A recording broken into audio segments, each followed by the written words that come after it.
So in this lesson, we're going to look at the settings on your camera and how to tame those. Now, a lot of people coming across the video can sometimes be a little bit intimidated by all the different settings and codecs and frame rates and blah, blah, blah.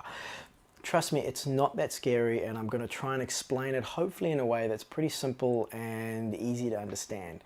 So the first thing to look at is aperture, shutter speed, and ISO all work pretty much the same way except for shutter, and we'll get onto that a little bit later. The first thing I want to talk about is frame rates. Now, what are frame rates? When you're shooting video, basically all video is a whole bunch of images captured really, really quickly and then played back really, really quickly. And your frame rate is telling you how many images or frames you captured per second. So for example, you might see something that's 24 frames per second, or 25 frames per second, or 30 frames per second. Those are the sort of three basic standards that you're going to see, and I'll explain what all of those are now. 24 frames per second was the frame rate that was used with film, and a lot of people say that film has got a very filmic look to it. So if you're shooting at 25 or 30, which are video frame rates, generally it'll look very crisp and clear, whereas film will look a little bit hazier or not as sharp, and I don't know. You know what, that's really... It's a creative decision. You know, some people say that 24 looks better because it's filmic, and other people say, oh, we couldn't care less. It's entirely up to you. It's entirely a personal choice. So if you choose 25 or 30 compared to 24, up to you, whatever looks better for your use case. There is a difference though between 25 and 30 that's important to keep in mind. Now those are called PAL and NTSC. So 25 frames per second, which is PAL, is played in most of the world other than North America, Japan, and some countries in South America. And 30 frames per second, which is NTSC, is those other countries, the US, Canada, Japan, some South American countries. And the very brief history behind it is that it's got to do with the electric currents in your lights. So the lights in your, well, everywhere flicker at a particular rate depending on the electrical current. And if your frame rate doesn't match that, you're going to get flicker on your video. So for example, on your smartphone, you may have switched to slow-mo or super slow-mo mode on your phone when you're inside, and you might notice that there's really bad flicker, particularly if you've got an iPhone in a PAL country, because iPhones shoot at 30 frames per second and multiples of those, and if your lights are flickering at 50 megahertz, you're going to get that flicker. So if you're shooting inside, it's very important to match your frame rate. So if there's electrical lights and you're in a PAL country, shoot 25 frames per second or multiples of 25. And if you're in an NTSC country and you're shooting where there's electrical lights, shoot at 30 frames per second or variables of those to avoid having flicker. Now, it also used to matter how you delivered your video in 25 or 30, but that was back in the TV days, and nowadays, because everything's digital, it's not that much of a big deal. Still good to match the country where you're shooting. The other thing to look at is you may have seen higher frame rates. So for example, 50 frames per second, or 100 frames per second, or 120, or 240, and so on. What those are is that's for slow motion. So think about it this way. If I'm moving and you're filming me at 25 frames per second, it's playing back in normal speed. If you then want to play that back at 50% speed, so slow it down by 50%, well, now those 25 frames are actually being played over 2 seconds and 50 frames. So you need 50 frames, but you only shot 25. So that's why if you take normally 25 frames per second footage and try and slow it down, then it's going to be jerky and it's not going to be very smooth because you didn't capture that information. You've only got 25 frames and you've got 50 frames to fill in that time period. So your computer, your editing software will try and kind of guesstimate what was there and it'll try and fill the gaps, but it's not going to be that good.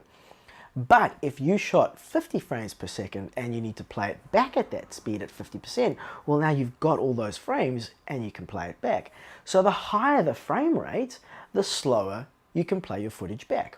Now, why doesn't everyone just shoot at, like 10,000 frames per second, and that way you can slow everything down and make it look amazing? Well, that's because to capture that many frames per second, the camera would have to be very, very powerful, and most of our cameras aren't. In fact, if you're using a DSLR, odds are you'll notice that to shoot higher frame rates, you've got to shoot at lower resolutions. So for example, you might be able to shoot 30 frames per second at 4K if your camera does 4K. But if you wanted to shoot 60 frames per second, you've got to do HD, or 1920 by 1080. And then if you want to go even further and shoot 120, you may have to shoot a lower resolution again of HD, which is 1280 by 720. And that's frame rates.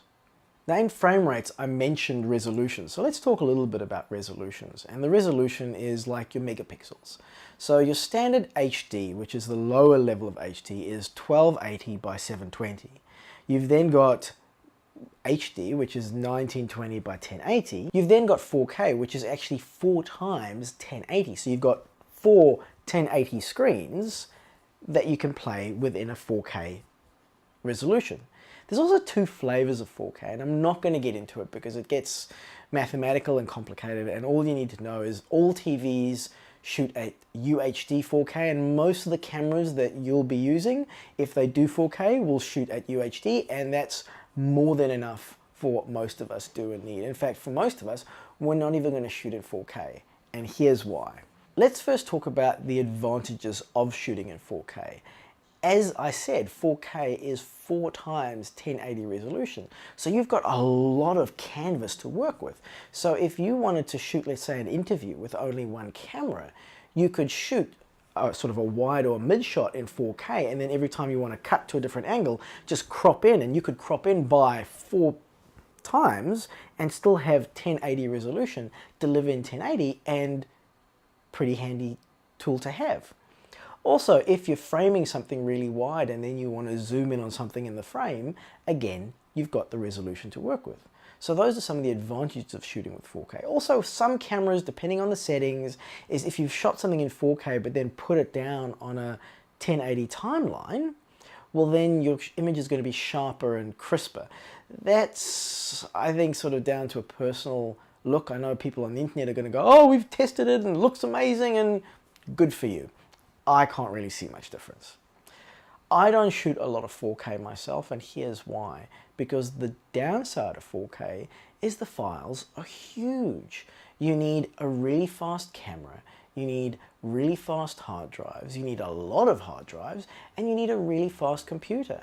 And for me, the advantages of shooting in 4K do not outweigh currently the disadvantages of shooting 4K. Now that will change, and if I was shooting something that I needed to keep and play back in a year or two's time, absolutely I would shoot 4K. Thing is, at the moment, most deliverables are not in 4K. We're delivering to people who are shooting stuff, you know, on a smartphone. And even if the smartphone plays 4K, 4K on a screen this small is not going to make much difference. So, you know what, if you're shooting for posterity, if you're doing beautiful landscapes, absolutely shoot 4K, because you know you're not going to get a chance to go out there again probably, so you want to get the best resolution. But if you're doing basic interviews and things like that, unless you're doing it where you want to do that whole crop thing, I would say don't even bother shooting 4K, because you don't need it. Now, I'm actually not a huge fan of the concept of shooting an interview with one camera in 4K and then cropping it in, because even though I said that it's another angle, it's not actually another angle. It's another composition, but it's not an angle. It's the same angle when you're sort of on the angle. I always recommend for people to shoot interviews with minimum 2 cameras. 3, 4 might be a bit extreme, but always shoot your interviews with at least 2 cameras. The reason for that is that people mess up. Very few people speak in complete sentences when they're in front of a camera, particularly myself. In fact, if you're watching this course, you'll notice that every now and again I switch to another angle. And the reason why I switch to another angle is because I've stuffed up, and I've actually had to take the beginning of one sentence and the end of another sentence and glue them together and make what I like to call a Franken-sentence.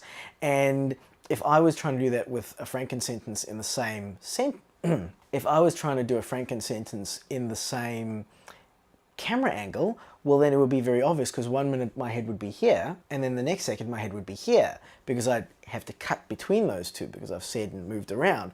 Whereas if I've got 2 camera angles, I can actually switch from one camera angle to the other camera angle and you're not sure whether this was one sentence said at the same time or two different bits of a sentence said separately. So a little bit of inside baseball, but I suppose that's the whole idea behind this course, is that it's inside baseball for video.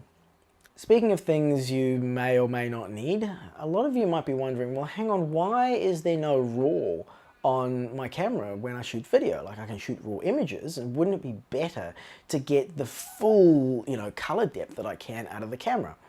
Well, yes it would, but you remember how I was saying that video is minimum 24 frames per second. So imagine your camera having to capture 24 raw frames per second. A camera that's only this big is not going to be powerful enough to capture that kind of stuff. Now, you do get video cameras that do capture RAW, but generally those cameras are going to be quite bigger, a hell of a lot more expensive, and then there's also the workflow where you're going to have these huge files. To give you an example, one of the cameras that I have does capture RAW video. The one that I'm recording on right there is my Sony FS5 with the RAW firmware upgrade. To give you an idea how big the RAW files are, I was capturing RAW just into ProRes, and it was about 10 gigabytes per minute for that footage. So the file sizes are huge, so your computer needs to be ridiculously powerful, and you're going to need gajillion hard drives. So again, RAW, it does exist, but trust me, that's a bag of hurt that you just don't want to get into. Now, you also may have seen that there are different file types that your camera can capture. It might be ALL-I or LONGOP or AVC HD or MPEG-2 or MPEG-4. What do all these letters and numbers mean? Well, when your camera is capturing video, it's capturing compressed video. Those files are all compressed. And in order to do compression, computers and digital devices need to use like a code to compress the files, to remember color information and all this sort of stuff. So all those different letters and numbers, MPEG and AVCHD and so on, they're all different forms of compression. So they're all doing the same thing, but they're doing it in slightly different ways in terms of they're keeping a little less color in one or a little more color in the other and a little bit more information here and there. And it allows these really tiny cameras to capture really great looking footage, but it does leave some of the information behind. I think the easiest way to explain compression is think of your file as a sponge full of water. And when you compress it, you're squeezing that sponge and the water comes out, all the stuff that you're leaving behind comes out. Even if you make that file bigger, you let go of the sponge, the water's not going to go back into the sponge. You don't really need to know what they do. Some are better for editing, some are better for capture. Most of the video editing software, most of the big video editing softwares will convert your footage into ProRes anyway. So if you're using Final Cut, if you're using Premiere, if you're using DaVinci Resolve, they're all going to convert your footage into ProRes. So basically just capture video and don't worry so much about the codecs. What about the other settings on your camera? Well, most of them work exactly the same way. So for example, aperture works the same way in video as it does in stills. ISO works the same way in video as it does in stills. Your shutter works slightly differently, and here's why. The shutter will determine how movement looks in your video. So whether movement looks natural or unnatural. So if you have a look at someone's hand, just sort of flick your hand like that naturally and look at it with your eyes, you'll see that it actually blurs. It doesn't look like you've got 5 fingers. It looks like you've got sort of 1 or 2 fingers and they're kind of blurred together. And to get that effect in video, you want to set your shutter speed to double your frame rate. So if your frame rate is 25 frames per second, your shutter speed would be a 50th. 30 frames per second, a 60th. 100 frames per second, a 100th, and so on. So that's the rule. And here's some cool stuff you can do when you break the rules. So if you set a really low shutter speed, like let's say a 20th or a 30th, you're going to get a very ghost-like movement in your video. If you go on the other side, let's say you go like a 500th or a 1000th frame per second, you're going to get a feature called staccato, where you'll actually see, instead of blur, you'll actually see it'll look like there's 10 fingers and they're very distinct, but they're not moving, they're just kind of 10 fingers there. So that's why you always want to set your shutter speed to a double of your frame rate. Now the challenge with that is, well, now your image might be too dark or too bright because you can't use your shutter speed to adjust your brightness, your darkness. Let's say you want to shoot wide open at f2.8 and keep your ISO at 100, and you've got to keep your shutter speed at a 50th. Well, now the image is blown out because it's too bright. So how do you get around that? Well, you get yourself something like a variable ND filter. Now, normal ND are basically like sunglasses for your camera. So you get this filter and it covers the lens and it gets dark and it gives you a certain amount of darkness. Now, that's great, but the thing is, if I'm going from inside to outside to outside to inside and there's cloud cover coming over, my exposure is changing all the time. And I don't have time to take the filter off, put the filter on. So that's why I get what's called a variable ND. And what this is, it's actually got two bits of glass, and as you turn the glass, it gets less dark or more dark, which is pretty cool, right? Now, the one thing to keep in mind with these is when you go to the extreme, so when you go as dark as you possibly can, you're gonna get really bad dark vignettes or maybe even X's across your image. So you can't go to the ultimate darkness of a variable ND, but you get sort of, you know, if there's 10 steps, you can get sort of to 8 and you're still okay. So the way to get around the whole shutter speed thing is to have a variable ND and just chuck that on the front of your lens. So the next thing I want to talk about with settings is white balance, and there's sort of 3 options here, and none of them are really wrong and none of them are really right. It depends on the situation. Now, if you have time, in most situations, particularly in interview situations, you're going to want to set a custom white balance. So what you do is you get a white card or a grey card or a white piece of paper, something that's white, hold it in front of your subject with the lights on so it's all set up the way it should be, set your custom white balance on your camera and leave that white balance set. And also, if it's set in one particular way, set it the same way on your other camera so that it's easier to match them. The other way to go is to just dial in your white balance. So you could set your white balance to 56, 32, and everything in between and above and below. And again, if you're shooting with 2 cameras, particularly in an interview situation, make sure you set them both to the same white balance so that it's easy to match them later in post.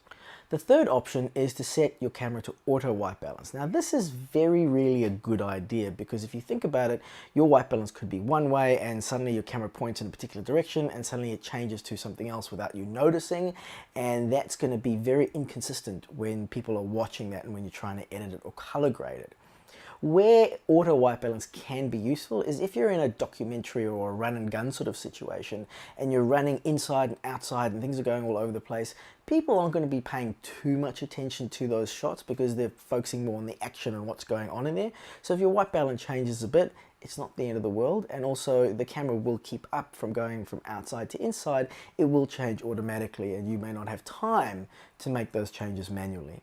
So yeah, either set a custom white balance in an interview situation where you have control, set your white balances to be dialed in other situations, and if it's run and gun and you're going to be in and out and all over the place, auto white balance could work, but just be aware that it could cause issues. I want to go to shutter speed and give you an example of when you might want to have a bit of a play with it. Now, something you'll notice is if you shoot inside or outside or any place where there's a screen, you're probably going to get flicker on the screen because again the refresh rate on most screens is either 50 Hertz or 60 Hertz or a whole bunch of variations, and so you may not be able to do the double your frame rate shutter speed rule if you don't want to get flicker on the screens.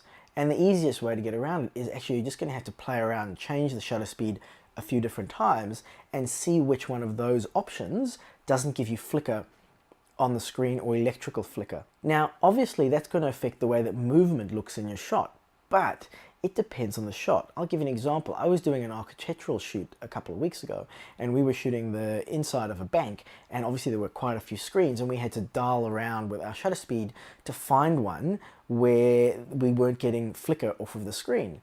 Now obviously if we had characters moving, particularly if they were moving quite quickly within that frame, the movement would have looked a bit weird. But in this case it was just architectural, so there were no people. We were just panning and tilting and doing stuff around. So it didn't matter that our shutter speed didn't match double of our frame rate because there wasn't a lot of movement within the frame, and therefore you can get away with it. And if there is a lot of movement in the frame, well then you're going to have to make a decision as to what's more important.